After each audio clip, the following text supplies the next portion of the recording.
नमस्कार। Cancer cervix, गर्भाशय या बच्चादानी के मुंह का कैंसर इंडिया में सेकंड कॉमन कैंसर है इन फीमेल्स। साल में 1.25 लाख से ज़्यादा नए कैंसर सर्विक्स पेशेंट्स डिटेक्ट होते हैं, जिसमें से 75,000 से ज़्यादा एनुअल डेथ्स हैं। दुनिया के 20% कैंसर सर्विक्स पेशेंट इंडिया में है। ये एक ह्यूज पब्लिक हेल्थ क्राइसिस है और ये अनएक्सेप्टेबल है, क्योंकि कैंसर सर्विक्स एक स्लो गोइंग कैंसर है और ये डिज़ीज़ प्रिवेंटेबल है। क्या करें इस प्रिवेंशन के लिए? तो सबसे पहले एजुकेशन। ये हमें जानना होगा कि क्या रिस्क फैक्टर्स हैं जिससे कैंसर सर्विक्स होता है। सबसे पहले lack of regular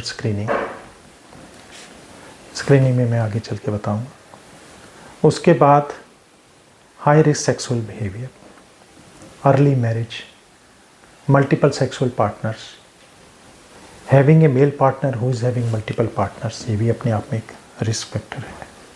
low socio economic status, malnourished, malnutrition, use of unabated use of oral content, गर्भ निरोधक गोलियों जो अक्सर कुछ लेडीज़ बिना डॉक्टर्स की एडवाइस के लेते रहते हैं, इससे 4 गुना कैंसर सर्विक्स होने के चांसेस है। स्मोकर्स में 2 से 3 गुना ज़्यादा रिस्क रहता है।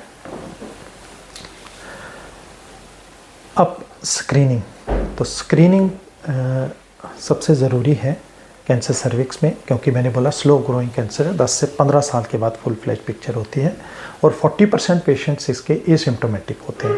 सो ये एसिम्प्टोमेटिक पेशेंट्स जो अपेरेंटली हेल्दी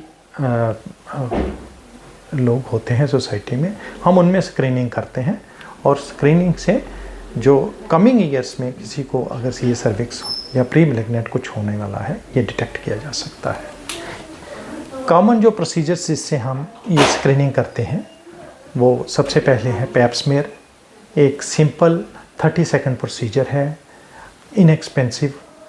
किसी भी गवर्नमेंट सेटअप में या प्राइवेट गायनिकोलॉजिस्ट या इवन एमबीबीएस डॉक्टर्स को ट्रेन किया गया है और इसकी डायग्नोस्टिक एक्यूरेसी 82% तक है।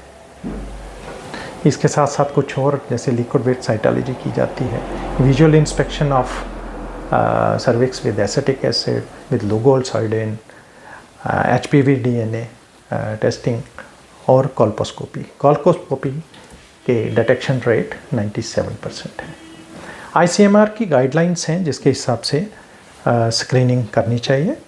तो उसके लिए 21 से 29 साल की एज वाले फीमेल्स या जो सेक्सुअली एक्टिव हो जाते हैं, उनके लिए हर 3 साल के बाद पैप स्मीयर करवाना ज़रूरी है।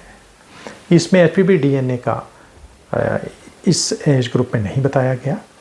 30 साल से लेकर 65 साल वाले को हर 3 साल बाद पैप स्मीयर या 5 साल बाद Pap smear with HPV DNA testing. 65 साल के बाद इसकी ज़रूरत नहीं है, या उन पेशेंट्स में ज़रूरत नहीं है जिनमें लगातार 3 बार पैप स्मीयर नेगेटिव आती है। अब इतना अच्छा टेस्ट, सिंपल टेस्ट, पेनलेस है और इनएक्सपेंसिव, इजीली अवेलेबल है। डायग्नोस्टिक एक्यूरेसी जैसे मैंने बताया पैप स्मीयर के 80% से ज़्यादा हो जाती है, लेकिन इरोनिकल पार्ट इन इंडिया इज़ कि सिर्फ 2% पॉपुलेशन ही टेस्टिंग करवाती है, स्क्रीनिंग करवाती है। सो इसका अल्टरनेटिव अगर मान के चलें तो वो है वैक्सीन। अब वैक्सीन के बारे में मैं बताना चाहूँगा कि वैक्सीन क्या है। इससे पहले हम जानना चाहेंगे कि 95% of the cancer cervix patients में HPV DNA पॉजिटिव आता है। अब ये HPV DNA वायरस, ये वायरस होस्ट सेल के DNA पॉलीमरेज को यूटिलाइज करता है, साथ में कुछ वो यूज़ करके जीनोम की रेप्लिकेशन करता है, साथ में कुछ ऑन्कोप्रोटीन्स बनाता है E6, E7, और ये प्रोटीन्स हमारे बॉडी के अंदर ट्यूमर सप्रेसर जीन्स को सप्रेस कर देते हैं, उनकी एक्टिविटी को रोक देते हैं।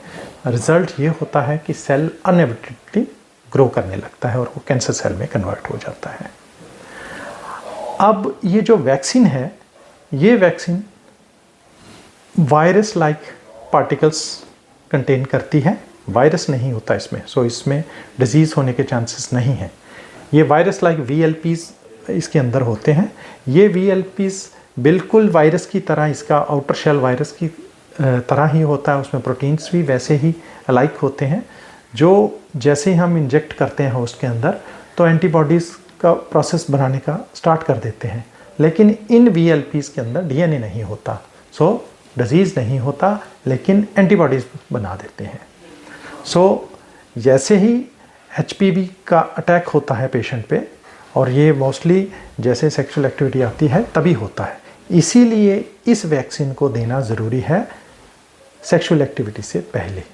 सो ये एज ग्रुप इसका है 9 to 14 ईयर्स, और 45 ईयर्स तक दे सकते हैं। 9 to सो देने के 2 डोजेस दिए जाते हैं, 0 and 6। और अगर ये लेट 15 ईयर्स के बाद हो तो कैचअप वैक्सीनेशन भी दी जा सकती है 26 ईयर्स तक, तो वो उसके लिए हम 3 डोजेस अगर पॉसिबल हो सके, अदरवाइज 2 आल्सो सफाइस, 2 डोज भी काम कर जाते हैं। तो ये 45 ईयर्स तक दिया जा सकता है इस वैक्सीन को। इसके कुछ जो इंडिया में अभी अवेलेबल वैक्सीन्स हैं वो 4 हैं। सबसे पहले सर्वारिक्स है, बाइवेलेंट वैक्सीन है, इसमें स्ट्रेन 16 और 18 है।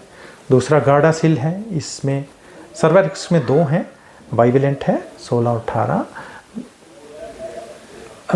गार्डासिल में 4 हैं, 16, 18, 6 और 11 स्ट्रेन्स। तीसरे नंबर पे है हमारा गार्डासिल 9, इसमें 9 स्ट्रेन्स हैं। और चौथे नंबर पे अभी इंडिजिनस वैक्सीन बनी है last year government of India की बायोटेक्नोलॉजी डिपार्टमेंट में in collaboration with serum institute, जिन्होंने कोविशील्ड भी बनाई थी। तो ये वैक्सीन जो है इकोनॉमिकल है, और कुछ सेंटर्स में, इवन हमारी स्टेट में, ये free of cost higher hospitals में, जो टर्शियरी हॉस्पिटल्स में फ्री ऑफ कास्ट भी मिल रही है।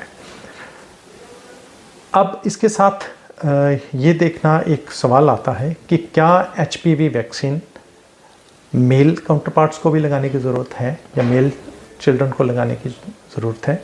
तो उसका आंसर मैं बोलूँगा यस। क्यों? क्योंकि ये जो वैक्सीन है ये बाकी कुछ कैंसर्स हैं, जैसे पिनाइल कैंसर है, एनल कैंसर है, जेनाइटल वार्ट्स हैं, ओरोफ्रेंजियल कुछ कैंसर्स हैं, हेड एंड नेक कैंसर्स हैं, इनसे भी प्रोटेक्शन देता है।